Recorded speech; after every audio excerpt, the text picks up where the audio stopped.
মই 2011 চনত এই হৰভোগ সমষ্টিত দোকানে দোকানে প্ৰচাৰ কৰিছিলোঁ।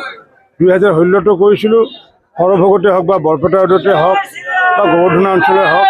গতিকে এইবাৰ মই যিহেতু প্ৰাৰ্থী, মই ভৱানীপুৰ আমাৰ হৰভোগ সমষ্টিত, এইবাৰো মই যোৱাকালি হৰভোগত এনেকুৱাকৈ দোকান দোকান প্ৰচাৰ কৰিছোঁ, খন্তেকতে হাউলিত কৰি আহিছোঁ আৰু এতিয়া বৰপেটাত কৰি আছোঁ।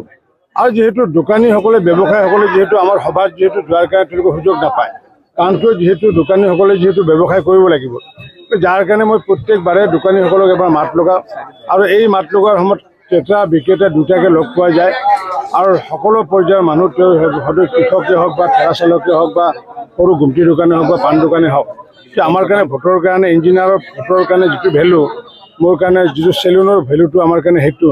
গতিকে আমি সেইকাৰণে সৰ্বস্পৰ্শী সৰ্বব্যাপীভাৱে ইয়াতে বজাৰত সকলোৱে লগ পাওঁ, যাৰ কাৰণে আজিও মই বৰপেটাত কেম্পেইন কৰিছোঁ আমাৰ দলৰ কাৰ্যকৰ্তাসকলৰ লগত, ভাৰতীয় জনতা পাৰ্টীৰ বৰপেটা মণ্ডলৰ উদ্যোগত।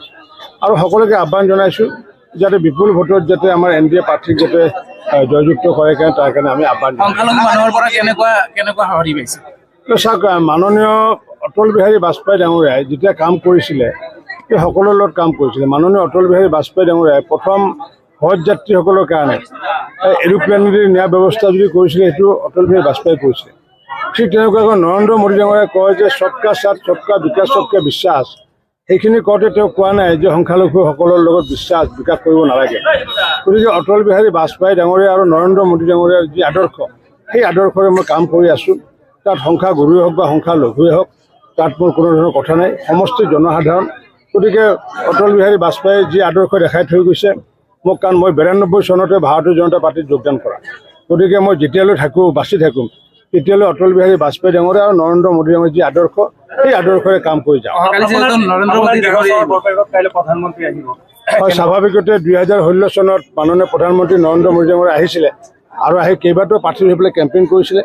এইবেলিও মাননীয় প্ৰধানমন্ত্ৰী ডাঙৰীয়াই 10 বজাত ৰাতিপুৱা আহি পাব আৰু সেইকাৰণে আমি ৰাইজক আহ্বান জনাইছোঁ 9 বজাতে যাতে সকলোৱে যাতে বৰপেটা ষ্টেডিয়ামত যায়। আৰু এইবেলি বজালী সমষ্টি, ভৱানীপুৰ হৰভোগ, মানস সমষ্টি, পাকাবেতবাৰী সমষ্টি, বিজনী সমষ্টি, মন্দিয়া সমষ্টি আৰু লগতে হেৰিয়া সমষ্টি, অভয়পুৰী সমষ্টি আৰু লগতে আমাৰ যি বঙাইগাঁও সমষ্টি, এনেকুৱাকৈ 9গৰাকী প্ৰাৰ্থীৰ সমৰ্থনত তেখেতে প্ৰচাৰ কৰিব আহিব। যোৱাবাৰ যেনেকুৱাকৈ 16 চনত লক্ষাধিক লোক হৈছিলে, বৰপেটাৰ এটা পুণ্যভূমি বুলি কয়, ইয়াতে আহিছিলে তেখেতে। আৰু এইবাৰ 10 বছৰৰ মূৰত মাননীয় আমি প্ৰধানমন্ত্ৰী ডাঙৰীয়াৰ যি পদৰেণু আমি পাম, তাৰ কাৰণে আমি সকলোৱে উৎসাহিত। কেনেকুৱা প্ৰভাৱ পৰিব নেকি? নহয়, চাওক, প্ৰধানমন্ত্ৰী ডাঙৰীয়াই যিহেতু সমগ্ৰ অসমতে কেম্পেইন কৰে, সেইকাৰণে অসমৰ পশ্চিম অঞ্চলতো 16 চনত প্ৰচাৰ কৰিছিলে, মাজতে ইয়াতে আহিব পৰা নাছিলে। গতিকে এইবেলিতো আহিছে। স্বাভাৱিকতে প্ৰধানমন্ত্ৰী নৰেন্দ্ৰ মোদী ডাঙৰীয়া যিগৰাকী ভাৰতবৰ্ষৰ প্ৰধানমন্ত্ৰী নহয়, বিশ্বৰ এগৰাকী নেতা, গতিকে সকলোৱে উৎফুল্লিত হৈ আহিছে। আমাৰ বৰপেটা ৰোডৰ যিবিলাক জনসাধাৰণ, তেওঁলোকে ৰাতিপুৱা 8 বজাৰ পৰাই সকলোৱে প্ৰচেছন কৰি আহিব। বৰপেটা ৰোডৰ পৰাই বা দাঁতিকাষৰীয়া খৈৰাবাৰীৰ পৰাই হওক বা জাখি অঞ্চলৰ পৰাই হওক বা আঠিয়াবাৰীৰ পৰাই হওক, প্ৰায় 30,000 মানুহে খোজকাঢ়ি পেলাই সভালৈ যাবগৈ আৰু বাকী যিমানখিনি আছে 70,000 বিভিন্ন প্ৰান্তৰ পৰা আহিব। এলেখন মই কোন গগৈ চিনি নাপাওঁ, মই 3 গগৈ, কাৰণ কিয় আমাৰ আছে 3 লাখ গগৈ আছে। গতিকে 3 গগৈ গুৰুত্ব কোনে দিয়ে? যিসকলে গুৰুত্ব দিয়ে, মইতো নাভাবোঁ তেওঁলোকে গগৈৰে কেম্পেইন কৰি আছে। যোনে 3 গগৈ বুলি যে কেম্পেইন কৰি আছে, মইতো ভাবোঁ কেম্পেইনহে কৰি আছে। য'ত নেকি 3 লাখ গগৈ আছে, সাংবাদিকে সুধিব পাৰে 3 গগৈৰ কথা।